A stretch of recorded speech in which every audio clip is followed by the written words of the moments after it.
começar com uma parada que eu sempre pergunto para algumas pessoas, que é: quais vocês acham que são as habilidades mais importantes do futuro? Ou seja, quais são as skills assim, que as pessoas mais têm que ter? Não estou falando de conhecimento técnico, de conhecimento, as soft skills, né? as habilidades genéricas que são úteis a qualquer negócio, seja trabalhar no multinacional, seja empreender, seja o que for. Quais você acha, Marta, que são as... Eu não acho, tenho certeza. Muito bem. 3 habilidades. A primeira é pensamento crítico, porque hoje com essa rapidez que a gente tem, não dá tempo de alguém organizar a informação para você, você tem que pensar com a sua cabeça. Então, pensamento crítico, o que realmente tem valor, o que não tem, o que é mentira, o que é verdade, o que é oportunidade, o que é ameaça. Depois do pensamento crítico, a segunda coisa é criatividade, porque a gente tem tudo novo todos os dias, portanto, mapa velho não vai para território novo, sim, certo? Sim. Então, não dá para usar fórmula nova, é velha para resolver problema novo. Então, criatividade, para você poder ou aproveitar as oportunidades, ou então resolver problemas.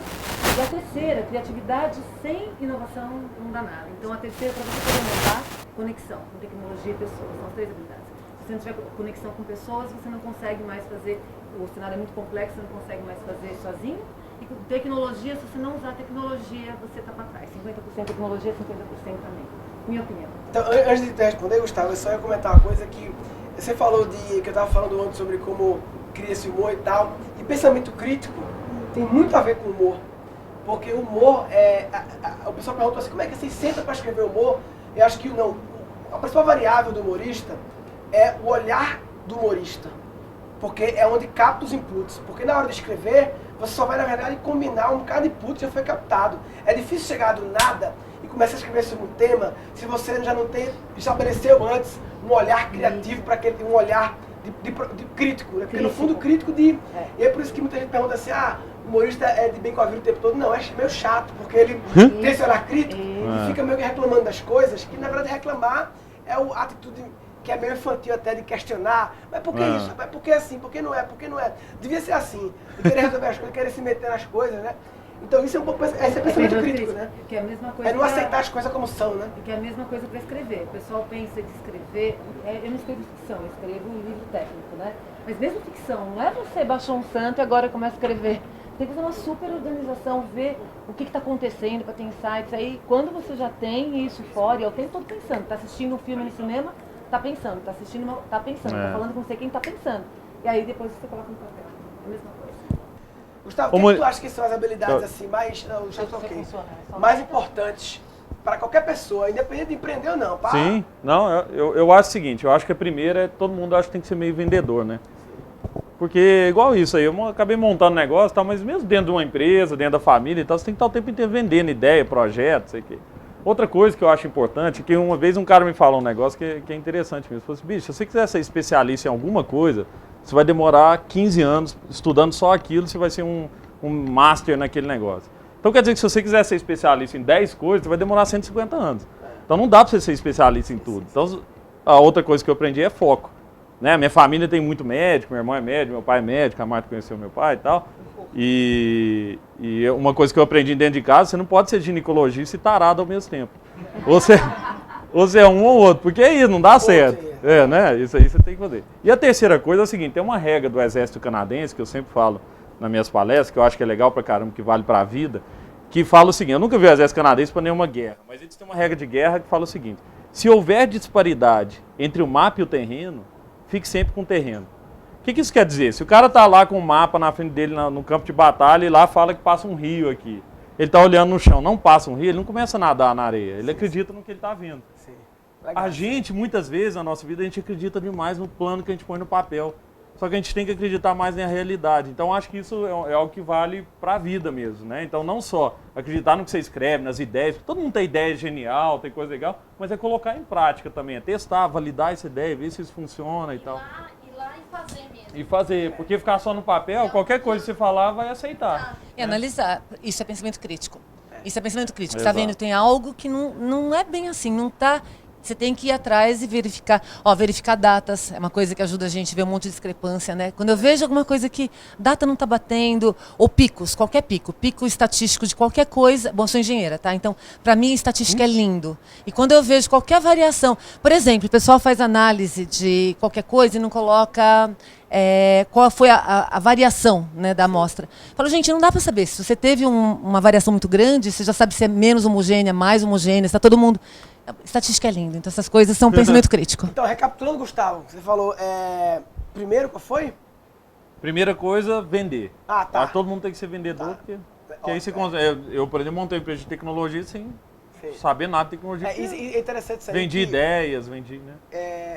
Eu fiz aquela Singularity ano passado, né? Você foi lá, não foi também?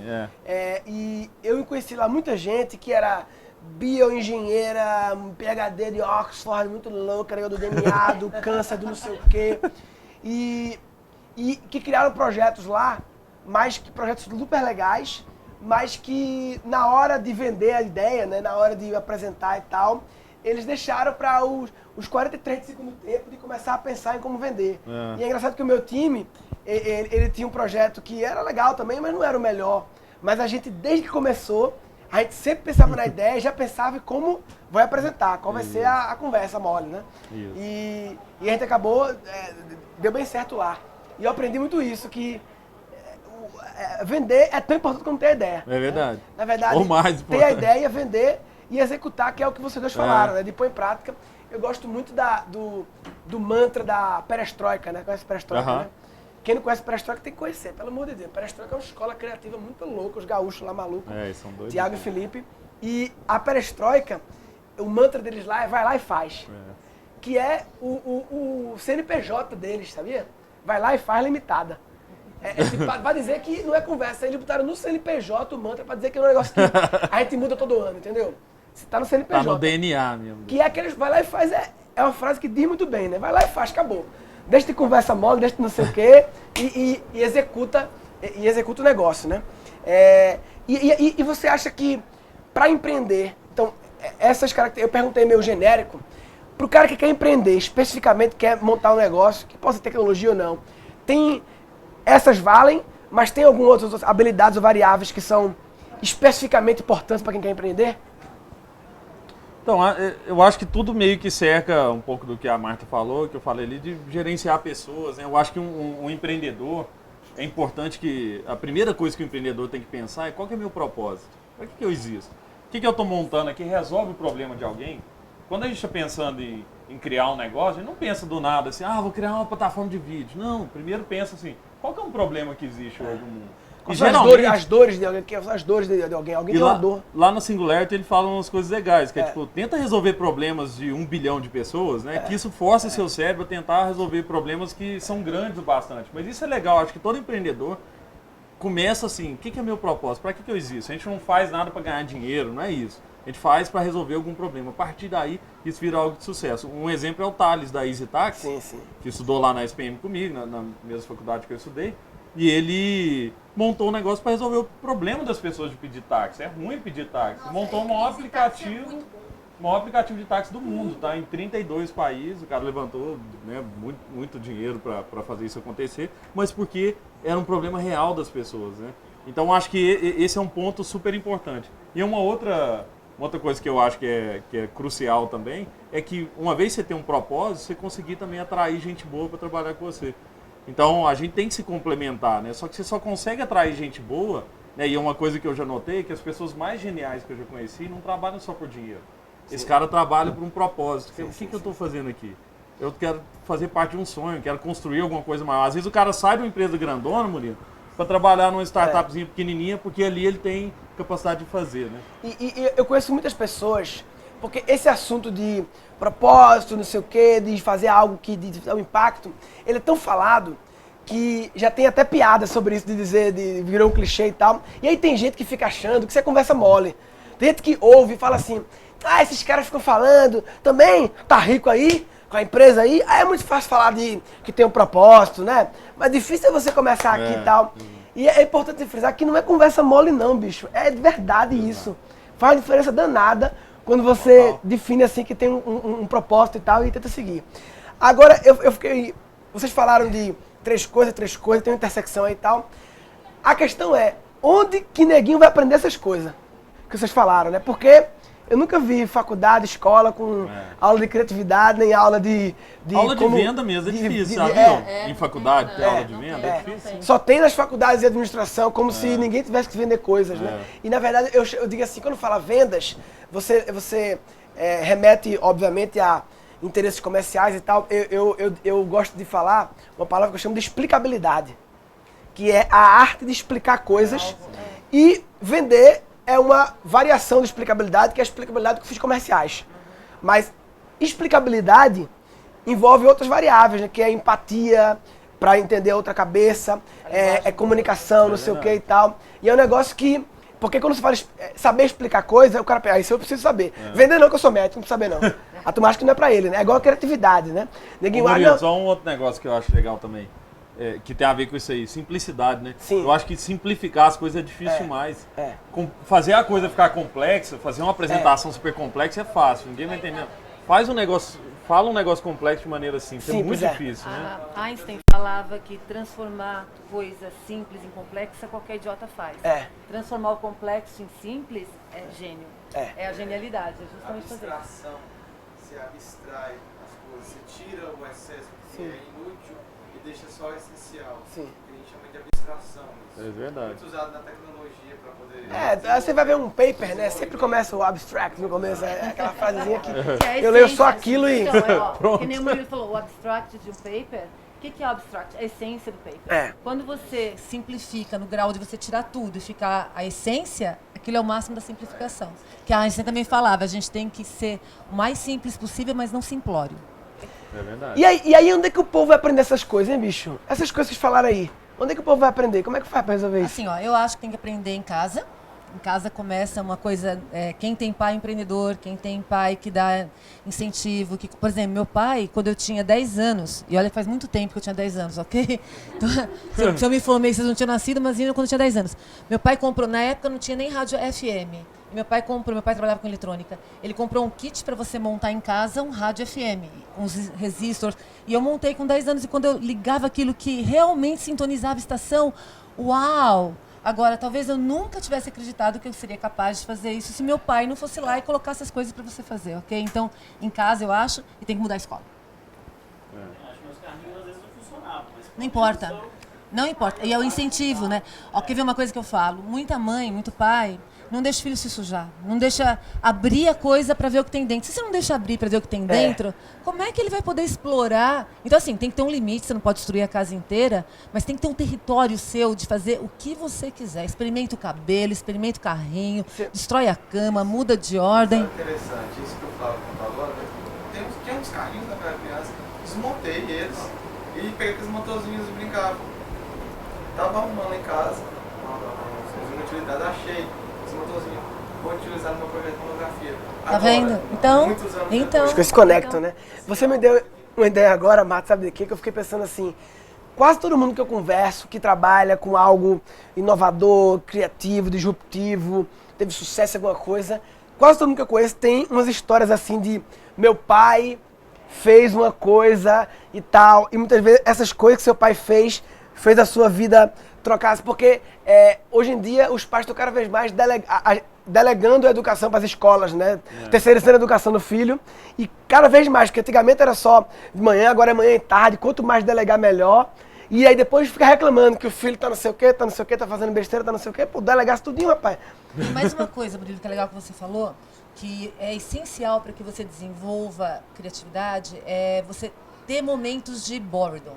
Momentos da sua infância que você ficou de saco cheio, que você não queria fazer aquilo, ou então não tinha o que fazer. Isso faz você acessar o máximo da criatividade para resolver aquele problema. O pai quer ocupar o filho cada segundo, judô, natação, emenda com não sei o quê. Eu tenho amigos. Na escola o dia todo Eu tenho amigos que vêm pra mim e falam assim: meu filho, Marta, não se interessa por nada. Ele tá fazendo violão, judô, natação, blá, blá, blá. Aí ele só quer ficar na piscina do prédio. Falo, deixa ele, exatamente. O deixa ele ócio na piscina criativo do prédio. Domênico Não, mas sabe isso que você está falando? Outro dia não, há um tempinho atrás, quando me encontrei com o tablet, o que deu certo comigo é o Mini, ok? Cabe na bolsa, fofo. Aí, o que eu percebi? Que todos os momentos que eu tinha livre, eu adoro Tetris e Mines, eu adoro esses dois jogos. Aí, eu percebi que todos os momentos que eu tinha livre, eu comecei a jogar Tetris e Mines, esperando o voo, Tetris e Mines, dentro do voo, Tetris e Mines. E eu comecei a ficar irritada, eu comecei a não ter mais momento de não fazer nada, que são aqueles minutos que você tem que esperar o voo, fica sentadinho ali, espera embarcar. Aí eu parei de fazer isso. E aí eu percebo que quando a gente vai dar palestra, aí tem resort, a gente vai para trabalhar, mas o povo lá tá com a família, né? Vai pra praia. E aí o povo tá assim, a criança tá sentada ali. Quando meus filhos eram crianças, eles ficavam correndo em volta de tudo no resort. As crianças ficam sentadas com a galinha pintadinha, ou sei lá mais o quê. E os pais colocando coisa ali. Isso pra mim não é legal. Eu quando estou viajando de avião, naqueles momentos de ociosidade, né? Eu criei uma regra que é assim: avião vai ser o momento que eu vou ler tudo que não me interessa. Então eu leio Capricho. É sério, eu leio a revista Pais e Filhos, não tenho filho. Leio a revista Cães e Gatos. Leio a revista Raça Negra. Mas sabe por quê? Você não vai no cabeleireiro? Eu faço isso lá. Não, pois é, esse momento eu vou ler tudo que não me interessa, só pra adquirir inputs mais diversificados, de tipo assim, qual é o comediante palestrante que lê Capricho? Nenhum, meu diferencial é Capricho, então pronto. É do Capricho. E aí você falou a história do carrinho, porque de fato muitas vezes você lê na Capricho, eu comprei a revista de cachorro e gato, nunca tive cachorro na minha vida. Comprei um dia desse, rapaz, o universo de pet é muito louco. Quanta solução criativa esse povo inventa, da focinheira que não sei o quê, da ração que cai não sei o quê. E aí você falou que conectou a história do carrinho. Eu tenho a confiança, né? Serendipity, né? Serendipidade. Como é que traduz em português? Serendipity em português.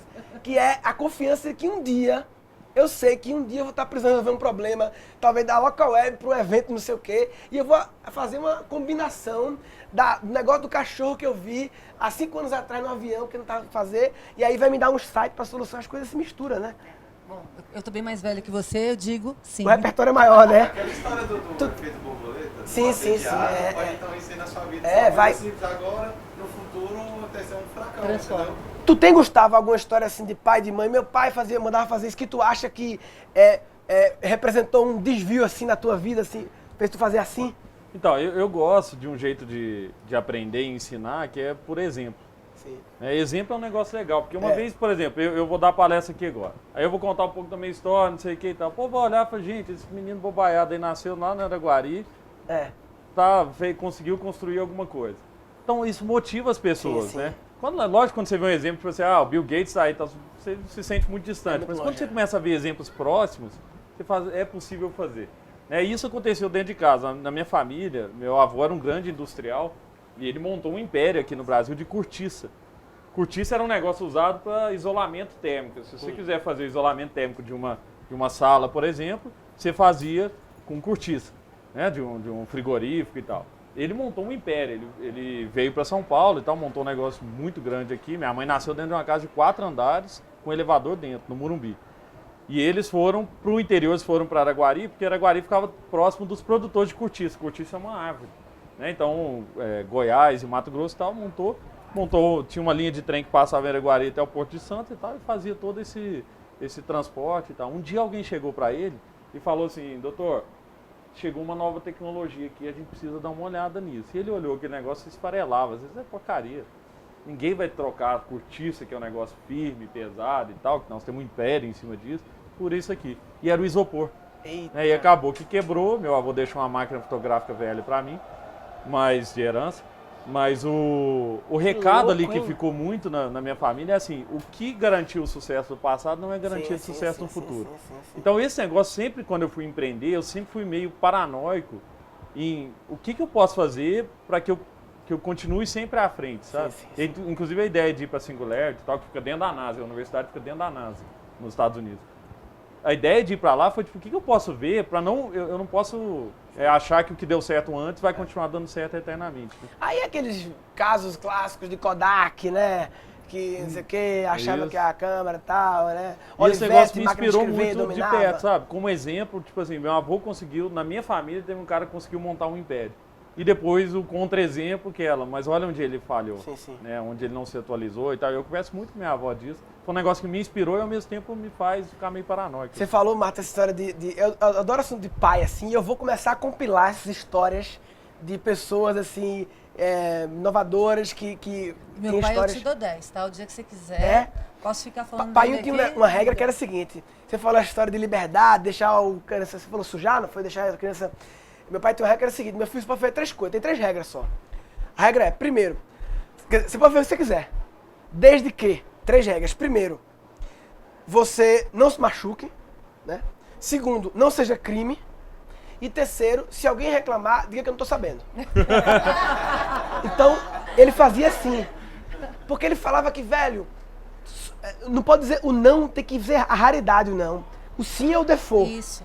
Com os meus filhos, não... Murilo, uma coisa que a gente fazia era democrático desde bebê, por exemplo. Bebê, ok, votar. Onde a gente vai jantar? Se eles ganhassem, a gente ia. Sim, então, se eles quisessem fazer algo, e uma das coisas que nem no MIT, né? No MIT, no Lab de inovação e criatividade deles lá, uma coisa que a primeira vez que eu fui visitar, eles falavam assim, aqui, ninguém tem desculpa para não fazer. Se o cara tá fazendo um projeto, ele fala, mas eu preciso de um sensor XYZ para poder fazer tal. Ó, esse cara faz para você.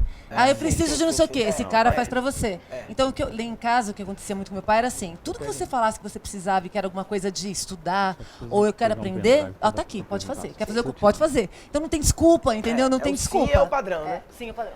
Pai era... E aí, por exemplo, eu me lembro uma vez que eu fui no shopping, aí eu comprei um carrinho e eu... ansioso, né, criança, de querer brincar com o carrinho, né? Falei, pai, eu posso abrir o carrinho e logo brincar aqui no shopping? Aí ele falou, pode, isso não é crime, você não vai se machucar. E aí ele sentava no banco do shopping, ficava lendo jornal, eu sentava no chão do shopping, abria o carrinho, ficava assim, no chão, o povo passando ao meu redor. Até que chegava o segurança e falava, meu, pode ficar aí não sei o que, cadê seu pai? O pai tá ali. Aí chegava lá, ô, senhor Vital, ele falava, Murilo, você tá aí, desculpa, eu não vi, ele saiu, viu? E ele fazia o draminha, sabe? Mas sabe para os meus filhos, Murilo, que eu falava, né? Falo até hoje, né? Estão adultos, mas eu falo até hoje.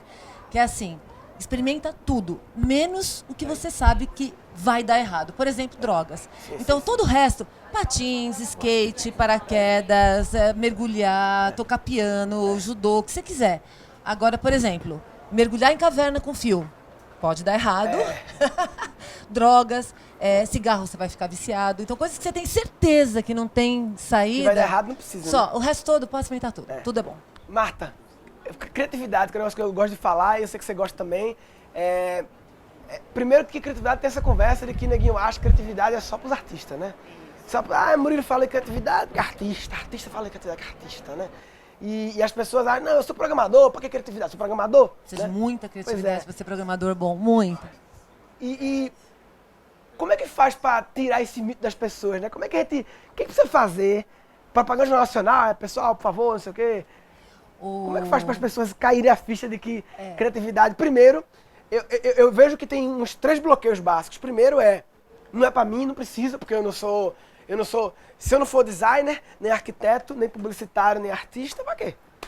Então, o Abraham Maslow, ele falava assim, que o homem criativo não é aquele que você acrescentou algo, é aquele que você não tirou nada. O problema, a gente desaprende, né? A gente desaprende. Mas por que, de novo, né? Eu digo que tem os inibidores da criatividade, que é pai, professor, patrão e padre. Que são os 4 P's inibidores da criatividade. Ó, gente, padre pode ser qualquer religião, sim, ok? Sim, padre é o líder. Então, porque essas pessoas que vão entrando em contato com a gente, começando com os pais, que eu já falei, começa a te ensinar o sim e não. Certo ou errado? Sim. Quando alguém fala para você que é assim e não é assado, você não precisa mais pensar em possibilidades para aquilo. Então, incentivar a criatividade, todo mundo aqui já deve ter tido um professor bom e um professor ruim. Sim. Né? Então, a gente já teve, eu tenho alguns assim apaixonantes que até hoje eu falo, uau, esse cara fez uma diferença enorme na minha vida. Normalmente não é o cara que vem dar a resposta, né? Então, resposta computador dá, é o cara que faz uma pergunta bacana, é o cara que te mentora, né? É o cara que... Então, não dá soluções, que nem minha filha, ela é super, hiper, né, ativa, e ela queria resposta. Às vezes ela via, mãe, faço isso, faço aquilo. Aí falava pra ela, Mari, ó, se você fizer isso, pode acontecer isso, se fizer aquilo, pode ser aquilo. Aí chegava uma hora que ela falava assim, não, eu quero a resposta, isso ou aquilo. Ela ficava nervosa, eu falava assim, não, você tem que decidir sozinha. Acho que a escola, o modelo atual, né, que é o de sempre, né, que nunca mudou, o mesmo modelo desde que começou, acho que ele ensina uma mensagem muito errada, assim, uma mensagem que ele ensina devagar, que se contente com a primeira resposta certa, né? Então, é aquela história, encontrei uma resposta que atende ao requisito do problema, para de procurar e passa para a próxima. E eu acho que a solução criativa, ela só vem depois que você encontra a primeira resposta certa. E se você para naquela, aí você nunca chega na outra. Você nunca vai além. É. Você nunca vai além. Para ir além, a gente nunca pode pegar a primeira resposta, que é a mais... Eu não gosto muito da palavra óbvio, porque eu acho que o óbvio é difícil de enxergar. Mas é a coisa mais, sei lá, a que emerge, né? Que é Sim, mais sim, comum. é. Acho que a palavra certa é comum. Ferramenta para trabalhar isso, os jogos de RPG.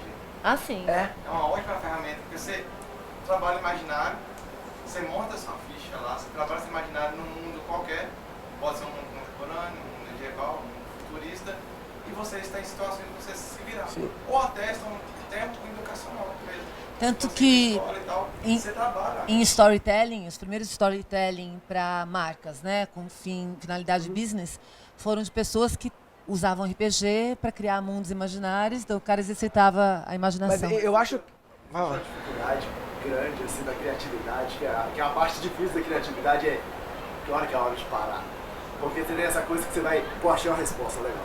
Achei outro, nossa, essa é mais legal, essa é mais legal, essa é mais legal. E você fica naquela ansiedade de mais informação para achar cada vez a resposta. Aí eu acho que você tem que analisar a variável que é a execução, que é para poder gerar inovação, né? Tipo, então, ou seja, não adianta você ir muito além e não ser capaz de executar, que aí não fez nada, entendeu? Tem que encontrar até que ponto, até aqui dá para executar. Eu consigo empreender e aí gerar um valor e aí vira uma inovação, que é a criatividade. O Silvio Meira, né, lá de professor de Recife, ele fala, que eu gosto da frase que ele fala, que inovação é a criatividade emitindo nota fiscal. É, exatamente. Ou seja, Mas é, porque só a criatividade por si só, quando emite nota fiscal, aí o negócio vale. É porque a criatividade, ela é mãe de outras coisas. A criatividade, ela é mãe, por exemplo, das artes, ela é mãe das inovações.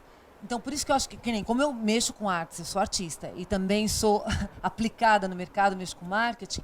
Quando eu sou artista, PhD, foda-se, né? Eu vou até eu ficar feliz e vou fazer, não é para ninguém. Quando é arte, é pela expressão da expressão, eu tô fazendo aquilo porque eu tô afim de fazer. Se você não gostou, você tá certo, se você gostou, você tá certo, não importa. Agora, quando é inovação, tem que agregar valor para alguém e tem que ser execuível no mercado. Então, nesse caso, é relação custo-benefício. Então, até que ponto, por exemplo, muita coisa na história da humanidade ainda não está em prática, por exemplo, dessalinização da água, que talvez agora a gente comece a fazer, né, que a gente está desesperado. Então, a gente ainda não fez porque não é execuível, ainda não é economicamente viável. Sim. Se você começa a ter uma dificuldade gigante com água, talvez valha a pena investir muito mais e a gente começa a ter soluções mais rápidas, pessoas investindo mais tempo, porque começa a ser interessante para a humanidade. Porque, talvez não faltam ideias para resolver o problema da água.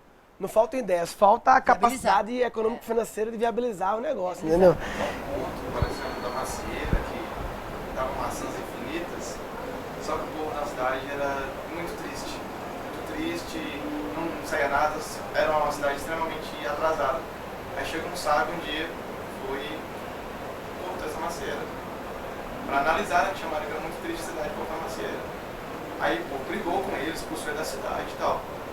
Daí 3 meses ele voltou na cidade. A cidade estava completamente outra, alegre, assim, muita coisa envolveu, eles começaram a criar coisas que não existiam para suprir aquela árvore que dava maçãs infinitas. Então aí você está mal acostumado a ganhar tudo na Acomodado. mão, acomodado, isso. Acomodado. Então tem que perder essa acomodação, mesmo isso você tem que criar planos B. Então, não, mas aí eu acho que tem a ver com o que o Gustavo falou antes e o Murilo falou também, e eu falo toda hora. Você tem que ter um propósito. Porque quando você tem um propósito, você não acomoda nunca. Você sempre quer mais, você sempre quer alcançar mais. Mas não é para você, é algo que está no seu coração e que você quer resolver. Se você não tem um propósito, você só faz o mínimo. Você só faz aquilo que é o necessário.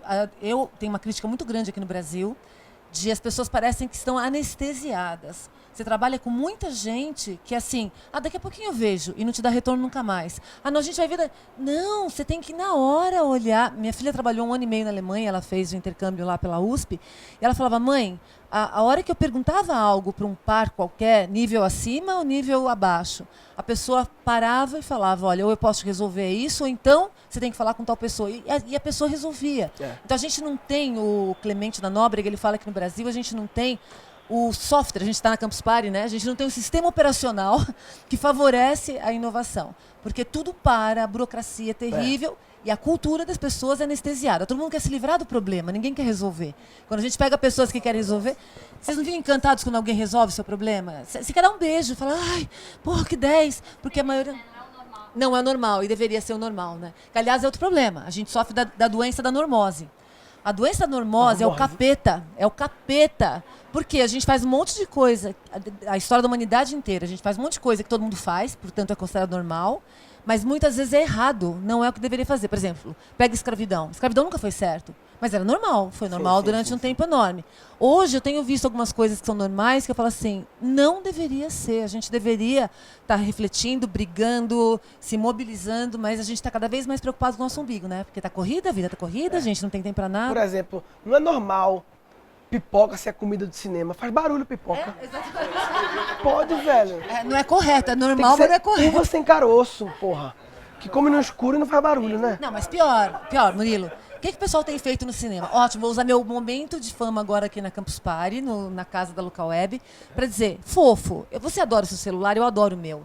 Não acende no cinema. Você está atrapalhando todos os outros queridos que estão vendo um filme. Eu adoro ir no cinema justamente pela imersão. E aí os fofos ficam acendendo o celular ali, as luzinhas todas. Não faça isso, você está fazendo um mal para a sociedade. Eu ia falar. Eu tava no cinema, era só a pipoca. Agora é a pipoca e o celular. Sem noção. E eu acho que hoje em dia os trailers estão cada vez mais longos. Por quê? Porque o cara do cinema fica vendo todo mundo acabar a pipoca, aí dá play. Entendeu? Ele tá vendo, acabou, ok, filme agora. Não, só pegando o exemplo aqui, vocês estavam falando de água, de empreendedorismo. Recente, tem cerca de 3 meses atrás, eu estava lavando uma colherzinha para minha mãe, que ela pediu para lavar a louça, né? E eu estava gastando muita água, e eu falei, podia existir alguma coisa que me mostrasse quanto de água eu estou gastando. Foi aí que eu pensei em um produto totalmente inovador, que é Informar Mais. Que é o quê? Sim. Informar Mais. Informar quanto que você está gastando. Informa quanta água você está gastando no chuveiro, na torneira, Sim. Como é que é, rapaz? Deixa eu ver aí. Mostra para ele. E eu já consegui 5 investidores antes aqui. Com certeza, ainda mais... É porque choveu, porque se não tivesse chovido, você ia conseguir uns 20. O momento foi... exatamente. Mas como é que faz aqui? Você dá play? Verão e inverno aqui, então aqui são duas razões diferentes. Por quê? Porque verão serve mais chuveiro, você gasta mais água. E o inverno, ao contrário, serve menos chuveiro, gasta menos água. Tem valores aí que vem de fábrica, mas também para a pessoa comodidade. Mas aí também você pode configurar para o seu chuveiro ou para a sua pia. Para ele controlar o volume de água, para você não gastar mais. Mas um dos problemas que a gente gasta muito de tudo, até dinheiro, porque o povo está endividado, não controla, né? Então, para você... Peter Drucker, que é um dos papas da administração, ele falava que a gente não consegue gerenciar aquilo que a gente não consegue medir. Então, por que você gasta demais água? Porque você não consegue medir. Por que você gasta muito dinheiro? Porque você não está medindo, deveria estar medindo, ok? Luz também. Em relação a governo, não é muito burocracia, gente, mas se você tem um sonho, tem uma meta na vida, não para, corre sempre atrás. A gente teve várias oportunidades de parar no projeto, mas aí o sonho meu e do Rafael foi o seguinte, não galera, não, a gente conversava, poxa, vamos botar para fazer porque a seca tá feia. Oportunidade de parar a gente tem sempre. De continuar, para tudo. Litros em média um banho normal gasta esse chuveiro? Depende do tempo. Não, homem ou mulher? Homem ou mulher? Um homem, um banho de 15 minutos de um homem demora, gasta cerca de 135 litros. 15 minutos. De uma mulher, 15 minutos, também 135 litros. Mas a mulher sempre meia hora, lógico. Então, poxa, esse custo varia entre 200 e 300 litros. Mas sabe qual é o grande problema? Eu fui num evento aqui no Brasil de inovação recente, agora em novembro. Inovação por causa da água. O problema é que a gente foi mal educado com relação aos recursos naturais do Brasil. Sim. O Brasil é o país da água, não é porra nenhuma. A gente aqui em São Paulo está num lugar que não tem tanto acesso à água. E desde que eu sou pequenininha que o pessoal diz, para nós nunca vai faltar, vai ser problema do mundo, mas para nós não vai ser. Então a gente é mal educado. Então a gente deixa, eu não deixo, ok? Mais. Já deixei um dia na vida, já fui mal educada. Torneira aberta enquanto você está escovando o dente. O chuveiro aberto enquanto você está se ensaboando, você não precisa deixar. Então, se todo mundo, pensa assim, se todo mundo na cidade de São Paulo, que é uma cidade gigante, né? A gente tem 20 milhões na grande São Paulo, durante o banho, você desligou na hora e vai várias vezes, imagina quanto, metade da água do banho a gente economizaria, né? Exatamente. É interessante voltando a parte que vocês falam tipo, economizar enquanto você escova o dente, não vai e tal. Só que muitas vezes você vê as pessoas discutindo, tipo, eu não economizo porque as indústrias gastam muito mais do que É. eu, e tipo, a gente fazer não vai fazer diferença. Ó, isso é verdade, mas assim, então vamos fazer um pensamento aqui correto e ético, né? É verdade, 70% da água quem gasta é o agronegócio, 20% são as indústrias e 10% é para consumo pessoal, né? Só que isso de você falar, porque o outro não faz, eu não faço também, tem uma historinha que eu lembro que foi uma professora minha que contou há 300 anos atrás, vocês lembram, né? Eu sou dinossáurica, que ela falava assim, você está andando na beira do mar, né? E aí você vê uma estrelinha. Então ela viu um cara que ele ia andando, pegava uma estrelinha, devolvia pro mar. Outra estrelinha, devolvia pro mar. Só que tinha muita estrelinha jogada no mar. E aí chegou para esse cara e perguntou assim, mas não adianta você colocar uma por uma, não faz diferença, são muitas. Aí ele pegou uma e falou assim, para essa aqui faz, e jogou no mar. Então, o pouquinho que você faz, tem um provérbio chinês que fala, se todo mundo varresse na frente da sua casa, o mundo estava limpo. Então, se todo mundo pensar ao contrário, né, em vez de falar, porque o outro não faz, porque o outro não sei, eu faço a minha parte. Eu durmo feliz à noite todos os dias. Eu não sei o que vai acontecer, mas eu fiz o meu melhor. O que eu não fiz de melhor é porque eu fui ignorante e não consegui saber o que tinha que fazer. Mas a partir da hora que você está educado e você se compromete a tentar fazer um pouquinho melhor, você muda o mundo. Você faz a diferença para quem está do seu lado e se propaga. Mas histórias de pais, né? É legal a diferença que a gente tem de criação. Igual, eu fui criado da ideia de aqui nunca vai faltar água, mas meu pai já é diferente, meu pai veio do sertão. Então na cabeça dele, tipo assim, banho é máximo 7 minutos e desliga pra ensaboar. Isso. E começa na cabeça que é pro shampoo ajudar a ensaboar o corpo. Isso. Já é muito, tá? 7 minutos já é muito. Não, mas a minha avó era descendente de italianos, veio como imigrante italiano pro Brasil, né? E a minha avó pegou período de guerra na Itália, passou muita dificuldade no começo no Brasil. Ela velhinha, ela ia me visitar em casa, ela fazia isso. Onde não tem luz usando, apaga todas as luzes. Onde você ligou para fazer uma coisa, desliga. Ela ia passando, desligando. Isso é minha mãe que me ensina. Minha mãe fala assim, filha, minha mãe sempre fala, juro pra mim, quando eu não tô, apaga a luz, cara. Não tá usando, apaga a luz. Isso. Se todo mundo fizesse isso, se você for pensar, tirando o projeto, vamos a parte artística aqui. Gente, às vezes a luz faz parte do clima da casa. Então, sabe, a gente tem que ter uma cota extra, a gente economiza em outras coisas para ter o visual gostoso, agradável. A arte é tudo, né? Não dá para ser. Antes de ir embora, filha, checa tudo. Se tá tudo apagado.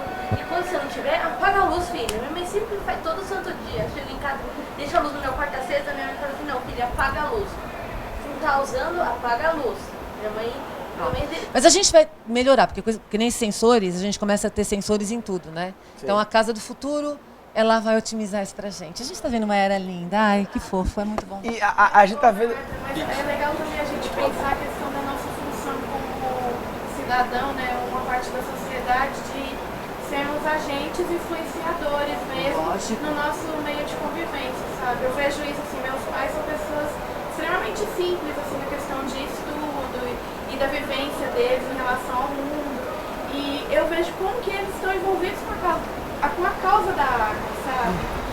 Não só por isso, mas eu falo, poxa, como é importante cada um, ele chegar no lugar dele de trabalho, de estudo, e ele ser realmente o agente de transformação. Que é aquilo que a gente está falando, se você comprar uma causa, você começar a aplicar, então assim, um pouquinho mais de gentileza, generosidade, né? Deixa lugar para o outro, respeita. Aqui no Brasil eu não sei porque a gente adora desrespeitar. A gente é criativa, até meu filho fala que eu sou uma pessoa que adora quebrar regras, idiotas. Agora, regras que não são idiotas, tem muita regra idiota, ok? Qual é o critério? Eu sou que nem ele, ditador. Eu determino, essas são idiotas, não, mas o critério principal é, quando você vai prejudicar alguém, não é uma regra idiota. Se aquela regra está lá porque é para vaga de deficiente ou para mulheres grávidas, se tem alguém que está prejudicar, não é uma regra que a gente deve quebrar. Outras são realmente estúpidas. Por exemplo, vou dizer qual que eu acho estúpida, que em todo lugar do mundo, no hemisfério norte, funciona assim. Se você estiver esperando para atravessar e tiver um semáforo vermelho para o pedestre, eles esperam horas até o semáforo abrir. Tem que demorar um tempão para você descobrir que o semáforo está quebrado. Se não vem carro daqui, não vem carro dali, não vem carro de lá, eu atravesso. Então, eu acho que assim a gente vê, eu não vou prejudicar ninguém, eles dizem que a gente não deve atravessar, por exemplo, para as crianças, ok? Mas aí você ensina as crianças a ficarem bitoladas também, né? Então, assim, questione, pensamento crítico. Se a regra não está fazendo sentido, Ou faz sentido, ou a gente tem que quebrar, senão o mundo não tinha evoluído, ok? Mas quando você vai prejudicar alguém, não quebra nunca. Obedece. Isso, tem que pensar. Isso, tem que pensar. Por que eu estou fazendo isso? Agora, no final do ano, eu escrevi um texto. Vocês fazem cada vez mais coisa, né? A própria Silvio Meira fala que a gente cada vez foi incluindo mais coisa na vida da gente. E isso porque eu falei com ele faz uns 5 anos. Mas imagina agora, muito mais coisa. Na hora de dormir, na hora que você acorda, durante o dia. E aí, uma coisa que eu percebi, até me deu esse insight, vem dos séries americanas. Quantos de vocês aqui assistem séries americanas? Todo mundo, certo? Algumas valeram o seu tempo? Todas valem o seu tempo? Todas? Todas? O meu não, ok? Eu cheguei a essa conclusão que de todas que eu assisto, algumas valem meu tempo, outras não. E aí eu comecei a pensar, cada coisinha que eu faço, o que eu deveria fazer ou não. Aí eu comecei a pensar, por que eu faço o que eu faço? E aí eu escrevi um artigo no começo do ano. Por que você faz o que você faz? Tudo que você faz é importante. Ou então não merece ser feito. E aí a gente tem que refletir, né, nesse cenário que a gente está. Então, quebrar a regra, por que eu faço? Porque meu filho não gosta muito quando eu quebro as regras, mas é mais forte que a gente, né? É um exemplo também, a questão da segurança e tudo. O exemplo que você deu do trânsito, por exemplo, você é extremamente ciente que, olha, aí não tem carro, não posso atravessar. A Dinamarca, você tem noção, não passa carro na Dinamarca. A Dinamarca pode ficar olhando lá, não passa carro. No trânsito já não é perigoso você parar, pode um dia à noite, o sinal vermelho, não tem nada passando, um bandido aparecer ali, então... É muito mais difícil, gente, tomar decisão do que seguir regra. Eu fui pra Orlando, na Orlando eu percebi que lá eles se respeitam. Se a pessoa parou no farol, eles não passam. Porque tem motorista que passa no farol vermelho, eu vejo. E lá, quando eu fui lá em Orlando, a turma parava, respeitava. Então, mas o maior respeito que eu acho legal quando a gente vê em outros países, né? Não são todos, tem país que é pior que o nosso. Yes. Eu fico feliz quando eu vejo e falo, uau, a gente não tá tão ruim. Mas quando tem o semáforo, ok, respeita. Mas o que eu acho mais lindo lá, que eu já vi trânsito pesado que nem a gente tem, todo lugar tem, né? Muito lugar tem. E assim, passa um, passa o outro. Passa um, passa o outro. Então não tem estresse, porque quando chegar a minha vez, eu vou passar. Quando não for minha vez, eu vou parar. E a coisa flui. O fato de não ter o estresse, você não gasta uma energia desnecessária e você foca a sua energia no que realmente é importante. Então isso de... não precisa... Que nem, veja aqui no Brasil, você vai sair do teatro, todo mundo soca todo mundo, ninguém espera. Tem um fluxo natural, físico da vida. Em avião o povo te soca atrás. Eu falo assim, não, eu brigo em avião. Metrô. O problema não é o excesso de gente, é como a gente se comporta.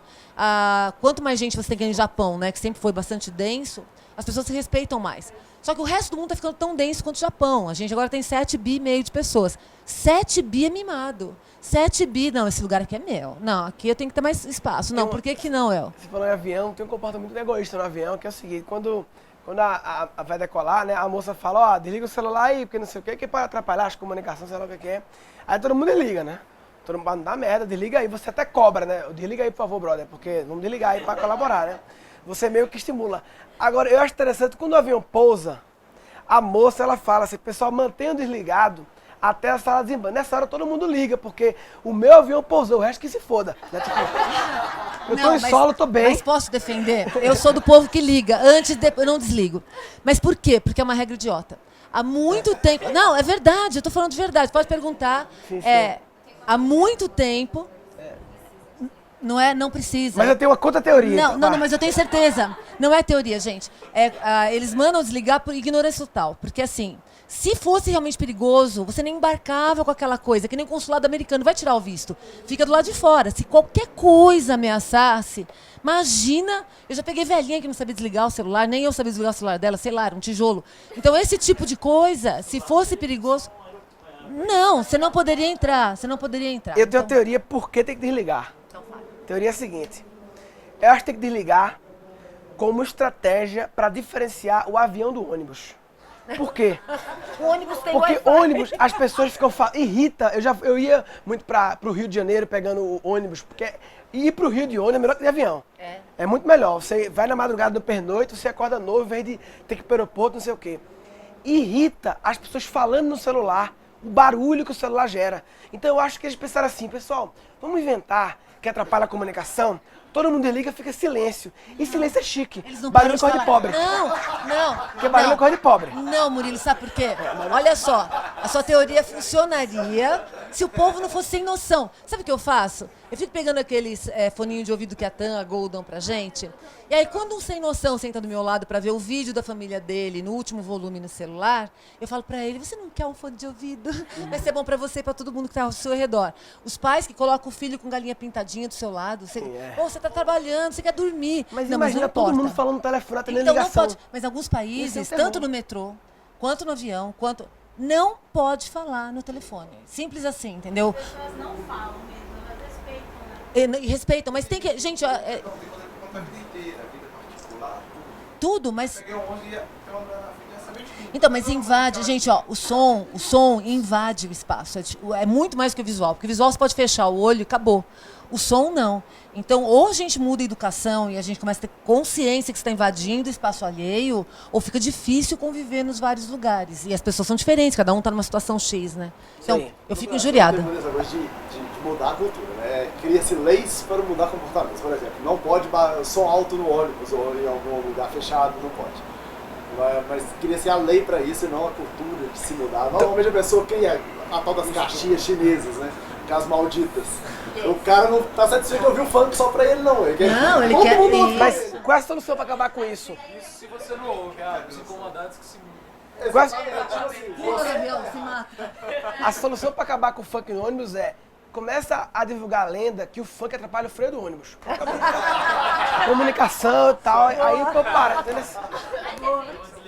Mas atrapalha a concentração do motorista, com certeza. E aí, tal. O cérebro do motorista vai pensar que alguém dançando no funk, que a vista dele vai começar a imaginar que ele vai perder o controle do ônibus. Não, porque as pessoas elas querem ser respeitadas, mas não querem respeitar. Isso. É cada um vai. Coisa, por exemplo, o meu espaço e o resto que se exploda. Se o meu espaço tá bom, se o meu funk tá legal pra eu e meus dois colegas, então Por exemplo, quebraram um chuveiro ali onde a gente toma banho.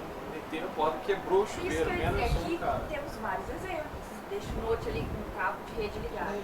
Vai chegar, provavelmente, alguém tira seu cabo e quebra todo mundo, sabe? Ó, vamos ver a palestra do Gustavo agora? É bem legal, o Gustavo tem uma história muito louca. Eu só queria O Gustavo é ótimo. recapitular o começo, porque eu acho que nos primeiros 3 minutos aqui teve as mensagens mais importantes, que foi, além da frase épica de Marta, eu queria só recapitular o que você falou, Marta. Você falou, a gente falou as habilidades mais importantes, né? Você falou criatividade, pensamento crítico. Nessa ordem. Primeiro, pensamento crítico, criatividade e conexão com tecnologias e pessoas. Conexão. E o Gustavo falou vender coisas, né? A habilidade de você vender, de explicar e tal. Ele falou, acredite mais na realidade do que no planejamento. Qual foi o do meio que ele falou? A segunda? É igual quebrar a regra, né? Sim. É igual quebrar a regra. Você vê a regra é essa, mas a realidade Se não O que o Gustavo falou, o segundo que ele falou? Foco. Estrelas douradas pra você. Foco, Vender acreditar na verdade, vender, criatividade, Mapa, pensamento crítico. e mapa no território. Hã? Tem um propósito na vida. Sim, e propósito. Legal. eu só queria falar mais uma Dá-lhe, arremata, Meu, papai. grande prazer estar aqui, que eu conheci vocês dois numa mesma época, que foi um encontro local web, acho que em 2009, lá em BH. Eu conheci o Murilo Bianchi, eu conheci o Matheus Que Leal. legal. Então estamos felizes em estar aqui com você também. Estamos felizes aqui. Valeu, obrigado.